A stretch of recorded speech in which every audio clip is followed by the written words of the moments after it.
Hello friends, welcome back to Hyper4Games. My name is Joseph and today on PlayStation News, Sony reveals top PSN downloads for September, the real reason for The Last of Us Part 1 Remake, CD Projekt taking steps to avoid another Cyberpunk debacle, WB Games warns fans about Gotham Knight spoilers, some Call of Duty news including the game getting soccer players, and more.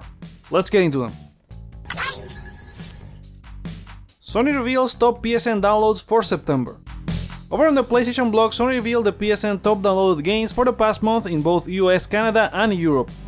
It's new sports game season as both FIFA 23 and NBA 2K23 took top spots in both regions, with The Last of Us Part 1 at number 3 indicating the remake did well on digital. Rounding the top 5 is Madden NFL 23, Grand Theft Auto 5, and Cyberpunk 2077, which probably performed well due to the latest fixes and was boosted by the Edge Runners anime on Netflix. That was for PS5, but on PS4 there wasn't that much of a difference, with most of the same games sharing the top 5 and others like Minecraft and The Forest making the cut. Meanwhile, PSVR games were led by Beat Saber, Job Simulator, and Superhot VR in both regions. Last is the chart for free games dominated by Epic Games with Fortnite, Fall Guys, and Rumbleverse, plus the popular WB Games brawler Multiversus. Did you pick up any of these games last month? Share with us in the comments. The real reason for The Last of Us Part 1 Remake. Last week, Hermen Hulst gave an insight into the ongoing PlayStation projects with several interviews including Axios. In case you want to catch up on what he said, you can check out my video about it here. Journalist Stephen Totilo mentioned today one key detail from that interview regarding the reasoning Hulst gave for developing the very criticized The Last of Us remake. The PlayStation executive said that 2013 The Last of Us was ahead of its time in terms of creative vision against the limitations of technology at the time, and they wanted a definitive version. He further added the HBO show was not the sole reason or the main reason, but if you can let that coincide, that's the holy grail. Totilo asked how these remakes are chosen, and Hulst said it's decided on a case-by-case basis.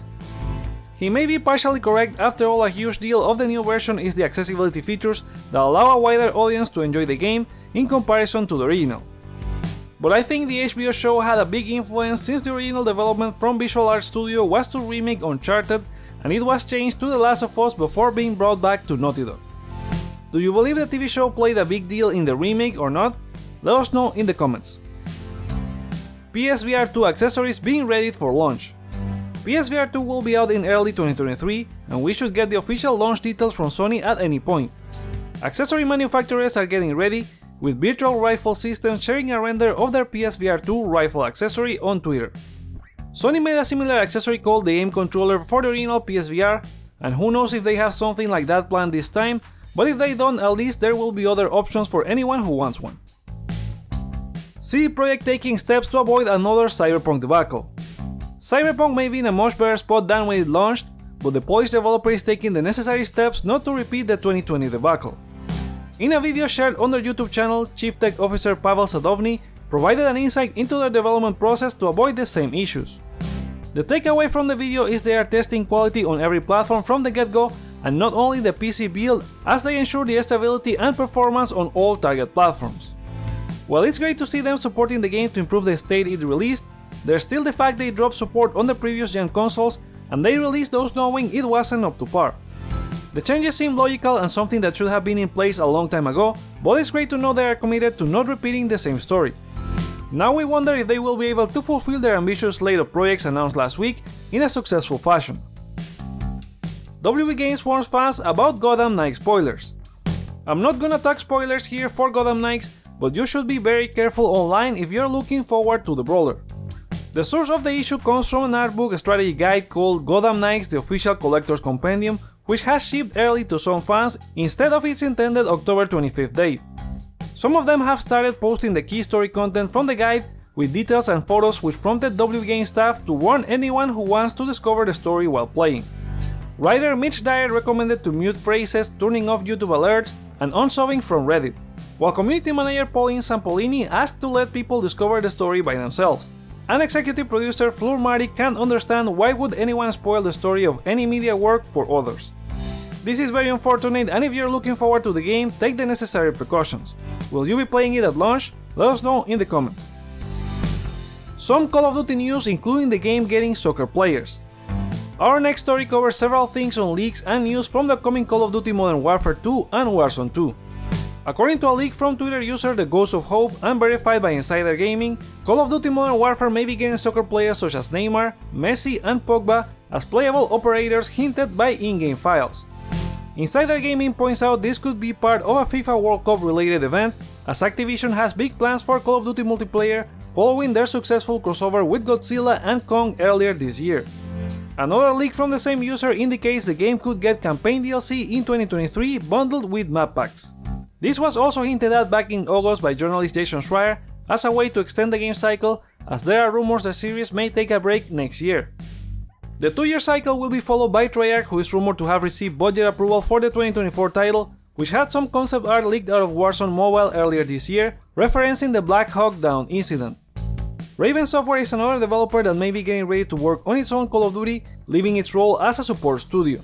They are looking for a lead campaign animator with experience in first-person games and knowledge of Call of Duty games.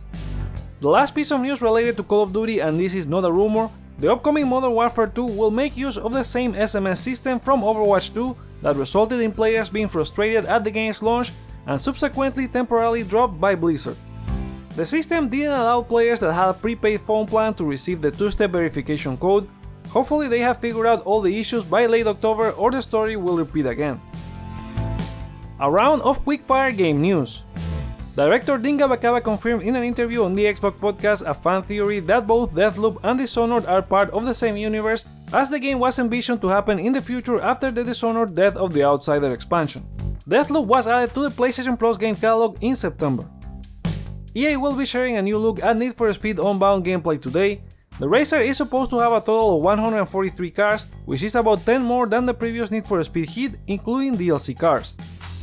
2K has confirmed their customers' personal information has been stolen and put up for sale, including email address, gamertag and console details, all as a result of the recent hack to their customer support service. They have started to contact affected customers regarding the matter and recommend affected players to change their password. Square Enix also announced that hackers tried to gain access to the account system for Final Fantasy XIV, with the third party using a combination of emails and passwords obtained from other companies. Should the issue continue, they will force players to reset passwords for all Square Enix accounts. According to Steam, the System Shock Remake is launching on March 2023. The remake by Night Dive Studios will be arriving on both PS4 and PS5. A new ratings listing in Germany indicates that Shadow Warrior 3 and TMNT Shredder's Revenge might be getting PS5 versions soon. Neither Devolver Digital nor Dotemu have shared details yet, and the big question is whether it will be a free upgrade to anyone who already has the PS4 version of this game. In any case, we'll keep you posted. And those are our PlayStation stories for today. Which other games do you think Sony should remake? Do you think CD Projekt will avoid another Cyberpunk debacle? Share your thoughts on any of the news below, let me know your feedback by liking or disliking this video, check out other videos you may enjoy while you're here, and consider subscribing for more on PlayStation. Thank you so much for watching, my name is Joseph, this is Hype for Games, and let's get hype!